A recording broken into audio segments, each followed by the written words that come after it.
everyone, at 1995 here, in the video game fanfiction plot with a story for you all called Guyver Naruto. And remember, I do not own the Guyver series or Naruto series, and I give full credit to its author TheBeardedOne. Now onto the story. Diplomacy. Naruto watched from the wall as the four men walked through Konoha.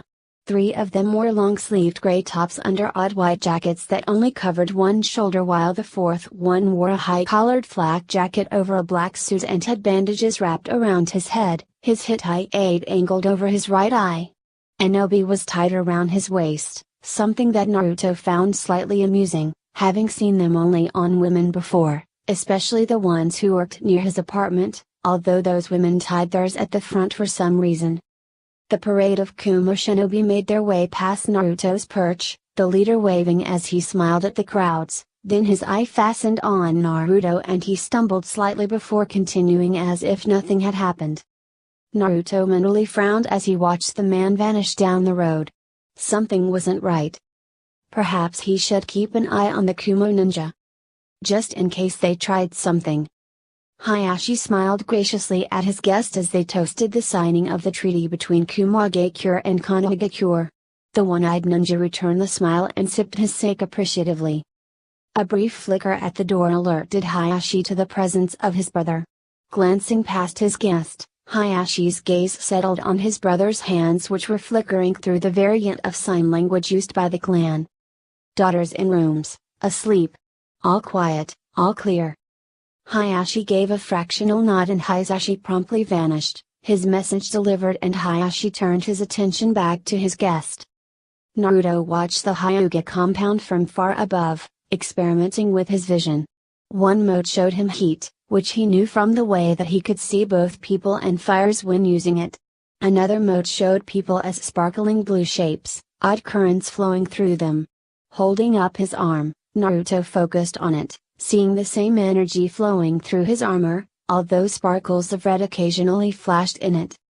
Freaky, he murmured to himself, then he refocused on the people below.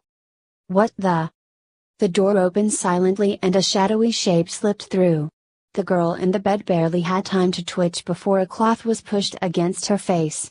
Her eyes opened in shock, then rolled up, and the man quickly tied her up, her knees tucked under her chin and her hands behind her back before gagging her. Pulling out a sack, he placed it on the bed and rolled her so that he could pull the sack up around her, pulling the drawstring tight and then using the thick strap to sling the bag over his back. Glancing round, he slid open the window and vaulted out silently, pausing only long enough to close the window behind him. Oh, that's not right. Naruto fumed as he watched the Kumo ninja pause long enough to slip a package to an old man at another window before continuing on his way. I guess it's time to step in. Hinata tried to focus. She had managed, despite being caught by surprise, to avoid inhaling too much of the soporific gas, and as a result, she was still aware, but she wasn't able to move and the ropes were starting to dig into her skin. Fighting down a sob, Hinata tried to activate her Byakugan, but without the ability to make the hand signs that she had learned only a week ago, she was unable to channel her chakra in the correct way for it to use her clan's blood limit. Stop.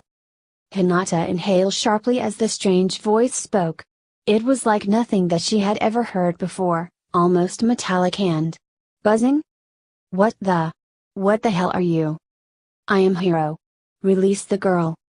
Hinata felt her heart soar. She was being rescued. No. A scrape of metal sounded, then an odd high-pitched whine started up, turning into a tooth-clenching screech.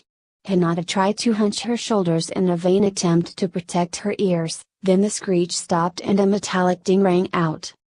My sword. You sliced straight through it. Her captor half whispered. Release the girl. Now. Hinata tried to scream through her gag as she was swung round. Then suddenly her captor screamed as four weird zapping noises sounded, then she was falling before being snatched out of the air. HMMPH? The top of a bag opened and an armored hand reached in, scooping her up, and she found herself looking into the lenses of an armored giant. Naruto growled as he fired 4 blasts from his forehead gem. He really needed to come up with a better name, his blasts removing the ninja's ability to use his limbs. The bag that the ninja had been holding a kunai against fell and Naruto snagged it before it could hit the ground. Holding it in one hand, Naruto managed to loosen the drawstring that held it closed and then reached in, scooping out the girl inside. Her eyes looked at him pleadingly and Naruto bent to scoop up the oddly curved kunai that the ninja had been wielding before using it to carefully cut through the ropes holding her arms behind her back, then the ones securing her legs. She used her newfound freedom to claw the gag out of her mouth, then she started to cry. Uncertain of what to do, Naruto cradled her against his chest, stroking her hair like he'd once seen a mother do to her daughter. Hinata shook with sobs of relief. The man who had tried to kidnap her was lying on the ground, all of his limbs useless, and her savior was holding her, his armored hand stroking her hair in reassurance. Hinata. The voice of her father echoed down the alley and Hinata managed to turn her head enough that she could see him running up, 3 members of the branch house behind him. He gave a package to an old Hyuga as he left. Her savior said. You might want to deal with him. Who? Hayashi snarled, his panic turning into pure rage. Who sold out the clan? I will show you. The man said. Bring the ninja and follow me. Hinata snuggled against the reassuring solidity of his chest. Who are you? I am Hiro. The reply came as Hinata felt him start to move. You are her father? I am. Hayashi confirmed as the 2 branch members moved to pick up the moaning kidnapper. Brother. Brother. Hayashi replied as Hisashi landed next to them. My daughter is safe, but we have a problem. If what Hiro-san says is true, one of our own betrayed us. Hinata peeked at her uncle, then at her father. Both of them were identical expressions of furious resolve and Hinata snuggled back down, knowing that she would be safe. He is the one. Naruto said as he saw a very familiar face. Hayashi and Hisashi stared at the elder who was looking at them from his window. Uncle? Hayashi finally managed. Are you sure? Naruto activated his alternate vision modes and quickly scanned the room behind the nervous man. The package is under his bed. Hayashi activated his Byakugan, then growled. Why? The elder flinched, then turned and sprinted away. Take Hinata to her room. Hayashi commanded as he hurdled the windowsill, Hisashi close behind. Naruto watched them go, then shrugged slightly. Turning, he headed towards the room that he had seen Hinata being taken from. As he did so, the door opened and a woman with dark green hair popped out. Hinata-sama? Natsu?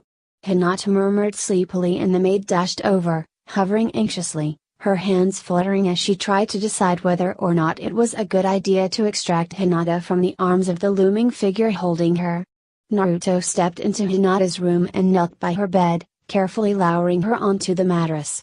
Hinata let out a tired whine of protest, then sighed in contentment as Naruto began stroking her hair again until she fell asleep. Watch over her. Naruto whispered and Natsu nodded.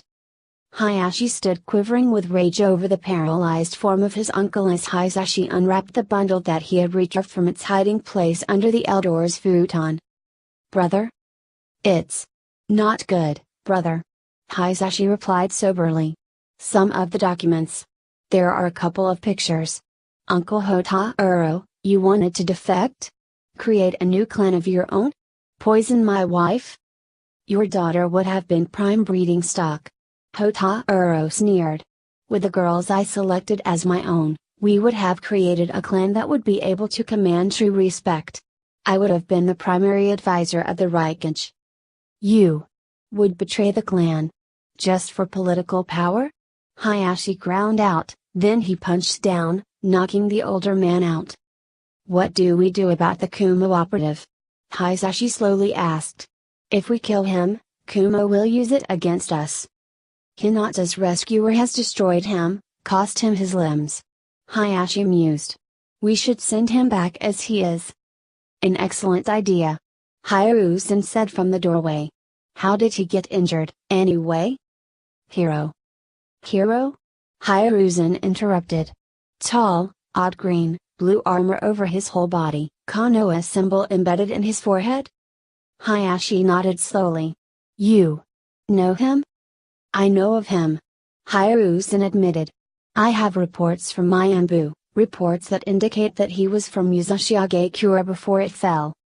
Hayashi turned his attention to Hiruzen. Hinata woke slowly, wondering at the dream that she had had.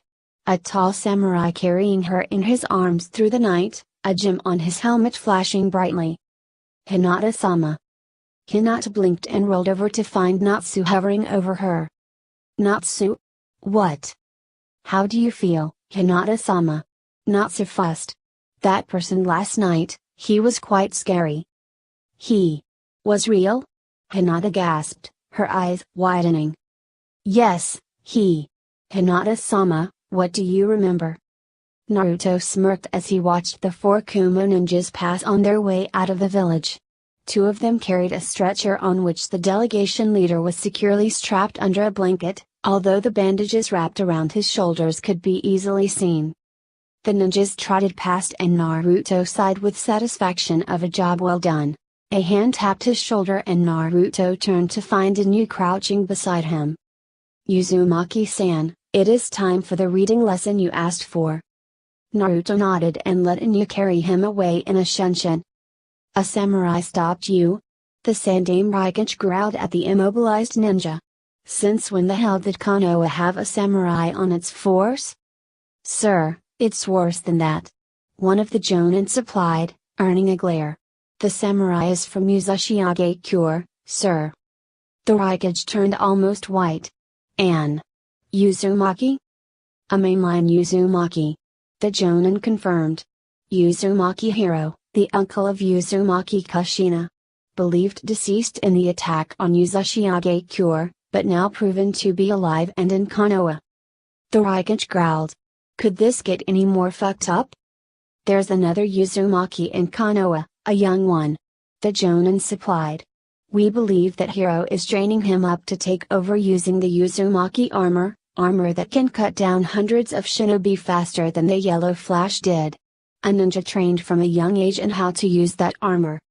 The jonin trailed off and the Raikage let out a howl of fury. If Yuzashiage-kura had access to armor like that during our attack on them, they'd have devastated our forces completely. He yelled. If Konoha is training up its own armor users, if they figure out how to duplicate it, they'll rule the world. It should be us that. The Raikage froze, his face working, then his eyes rolled upwards and toppled over. Lord Raikage? Lord Raikage. Hiruzen stared in shock at the newest bingo book that his spies had delivered from Kumo. The open page before him raised more questions than it answered. Uzumaki Hiro. AKA the Sage of Seals, Bandit's Bane, Blade Breaker, the Samurai Ninja. Birthplace: Yuzashiage-kura. Alignment: Konohagakure. Age: 76. Rating: Cage plus S class. Flee on site unless in a group of 12 plus elite jonins or more, including at least 2 Fuuin Jutsu users, in which case engage only if able to ambush. Reward: 12 million Ryo dead, 24 million Ryo with armor intact. Do not attempt to take alive. Description: Hiro's current appearance is unknown, but he wears a unique full body suit of Fuuin Jutsu enhanced armor, colored blue, green. The armor contains a chakra beam weapon mounted on the forehead as well as 2 arm-mounted blades that can slice through anything. The armor itself is impenetrable to all known weapons. Unconfirmed reports indicate flight capability. Tactical notes: Hiro is a veteran of the destruction of Yuzashiage-kura and as such probably holds grudges against Kumage-kura, Iwagakure, and Mizuga-kure. In his last confirmed battle, he was able to defend himself against 50 shinobi, killing all but 4 without the aid of the armor, during which he faked an area effect suicide technique in order to allow himself to retrieve the armor. For unknown reasons, he was unable to re-enter combat before Yuzashiage-kura fell. Hiro is confirmed to act without mercy if any children are threatened. If you wish to have a chance of keeping even one limb intact, take extreme measures to ensure that no children are placed in danger if you suspect his presence. Confirmed kills: 1,242 bandits, 131 ronin. 21 Nukenin, 12 Jonin, 65 Chunin, 44 Takebutsu Jonin, 49 Jonin, 1 Kage, Kumage Cure.